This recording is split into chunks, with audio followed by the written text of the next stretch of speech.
안녕하세요. 네, 반갑습니다. 꽃집에서 예쁜 식물들을 보면은 사고 싶은 생각이 많이 들죠. 특히 봄, 가을, 그리고 여름이 다가왔을 때도 지나가다가 예쁜 식물을 보게 되면은 그 식물을 사고 싶은 욕망이 생기는 것은 당연한 겁니다. 그런 예쁜 식물들이 사가왔을 때 집에서 잘 키우고 싶은 생각도 많이 들 거예요. 그렇게 잘 키우고 싶은 식물들이 집에서 죽어버리게 되면 너무 가슴 아픈 일이잖아요. 식물에 관심을 가져볼까 하면서 누구나 했을 경험들이 있죠. 화분을 사가오거나 아니면 지인들에게 선물을 받거나 얼마 안 가서 죽어버리게 되면은 선물 받은 것들 같은 경우에는 너무 미안하고 내가 사가온 거는 너무 돈이 아깝고 그리고 그나마 애정 표현을 했는데 나의 표현이 잘못된 방식으로 되었나? 너무 과다하게 관심을 덜 줬나? 이렇게 죄책감을 가질 수도 있어요. 그래서 이제 이번에 식물에 대해서 한번 알아볼 건데요. 그 특성을 알아야 되겠죠. 식물은 비중적으로 봤을 때 이제 전체적인 100이라고 줬을 때 7, 80%가 광합성을 함으로써 에너지를 섭취하는 기능이 있습니다. 그리고 나머지가 물을 주는 것이죠. 그 두 가지가 가장 기본적인 원칙이라고 보시면 됩니다. 동물로 봤을 때 강아지나 고양이가 사료를 먹듯이 식물은 햇볕 에너지로 해서 광합성으로서 에너지를 흡수하고 그리고 물을 줌으로써 물에서부터 영양분을 흡수하는 그런 조건을 갖고 있습니다. 광합성을 하기 위해서는 햇볕을 에너지가 어느 정도 유지가 되어야 되는데 형광등 불빛으로는 한계가 있다는 거, 그리고 일조량이 어느 정도 돼야 된다는 거. 그것도. 그래서 우리 집 식물이 이제 잘 크기 위해서는 잘 안 죽기 위해서라고 생각을 하시면 돼요. 내가 사온 식물이 우리 집에서만 죽는다라기보다도 우리 집에서 잘 적응을 못한다라고 해석을 하면은 조금 이해하기 쉬울 것이라고 생각이 돼요. 밖에 살던 화분의 식물이 집 안으로 들어오는 햇볕이 급격히 줄어든다는 것도 알고 있습니다. 농장에서 놓인 식물은 그 정도의 햇볕이라고 하면은 실내에 들어오는 거는 거의 10분의 1 정도, 1000룩스 정도 안 된다고 하죠. 식물에서 그래서 식물이 생명이잖아요. 살아있는 생명체인데 스스로서 엄청나게 스트레스를 받게 마련입니다. 그러니까 농장에서 예쁜 식물이 들어왔는데 그 식물이 가정집에 왔을 때 그 조건을 충족하지 못한다면 1차적으로 스트레스를 받게 됩니다. 화원이나 농장에서 식물을 구매하셨을 때 정말로 싱싱하고 그 예쁜 옷을 가정집에서 그 조건을 맞춰주지 못하고 야생에 있는 것을 온실로 들어오고 야생에 있는 것을 가정집으로 들어왔을 때 그것이 그 조건을 길들여져 있는 조건대로 맞춰 주셔야지 가장 이상적인 것이지만 실내에서는 그렇게 할 수가 없어요. 그렇게 할 수가 없다는 것은 가정집에 왔을 때 그걸 서서히 가정집 환경으로 전이시켜 주셔야 돼요. 그렇다는 것은 가정집에 왔을 때 그 조건을 맞출 수가 없어요. 왜냐하면 환경이 달라지잖아요. 환경이 달라진다는 것은 그 환경에 맞춰서 그 식물을 적응시키는 훈련을 해야 되는 겁니다. 식물은 동물과 다르게 적응하는 식물이지만 적응하는 속도는 동물보다 조금 느린 반면이 있어요. 그래서 애정과 표현과 그게 따른 조건부를 서서히 맞춰주는 거예요. 그래서 이제 그 맞춰주는 단계에서 어려움이 발생하는 겁니다. 갑작스럽게 아주 예쁜 식물들, 꽃이 피고 있는 그런 식물들을 갑자기 왔을 때 그냥 물을 일주일에 한 번만 주라고 했는데 일주일에 한 번만 주지? 이렇게 생각하게 되면은 아이들이 점점 서서히 죽어가는 거죠.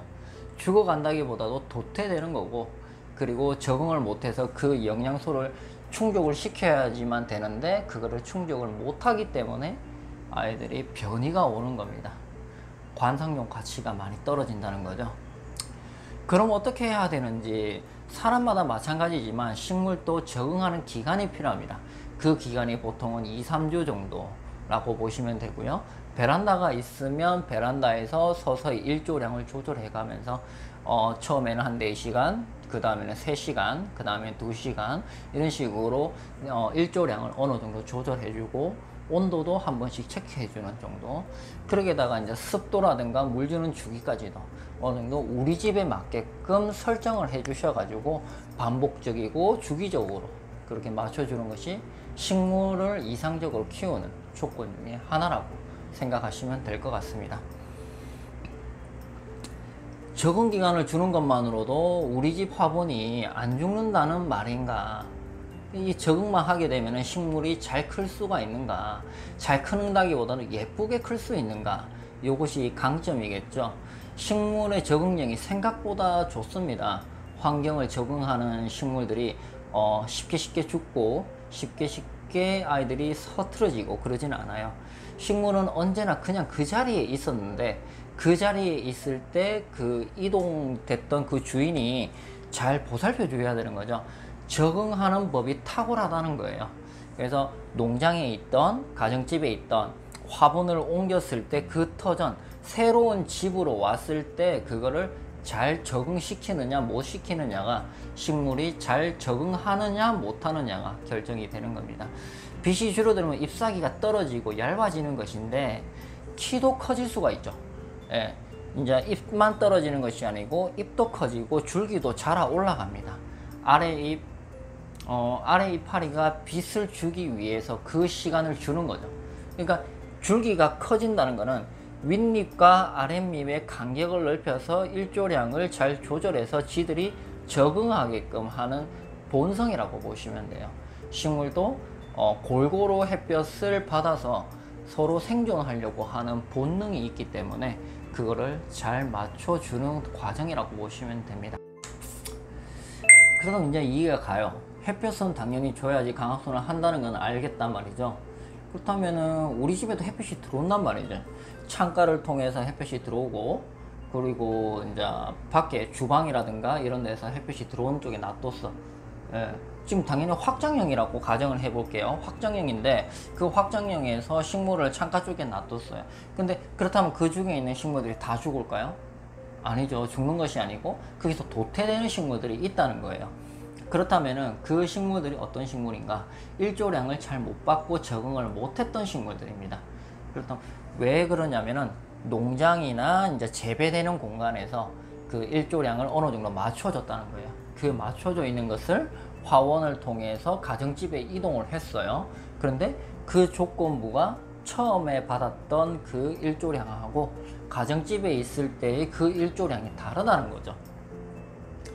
근데 똑같은 식물이 같은 아파트에 같은 집인데 왜 우리 집만 죽냐? 다른 집은 또 잘 크는데, 그것이 식물은 적응하는 생명체라는 겁니다. 그래서 아무리 안 좋은 조건이라도 서서히 적응이 된다면 거기서 식물이 적응을 하고 클 수가 있다는 거예요. 그렇다면은 적응하는 기간은 어떻게 줘야 되나? 일반적으로는 한 2-3주 정도 이렇게 적응하는 기간을 두는데, 그때 식물들이 많이 스트레스를 받는 기간이에요. 그러니까 막 가져왔을 때 물 주고 햇볕 비춰주고 그렇게 됐을 때 적응을 못 한다면 식물한테는 아주 큰 리스크가 발동이 되는 거겠죠. 리스크가 발동되면은 이제 식물의 잎이라든가 줄기라든가 그리고 병충해라든가 이런 것들이 발생을 하게끔 되어 있습니다. 조금이라도 도움이 되셨나요? 어색하네요. 감사합니다.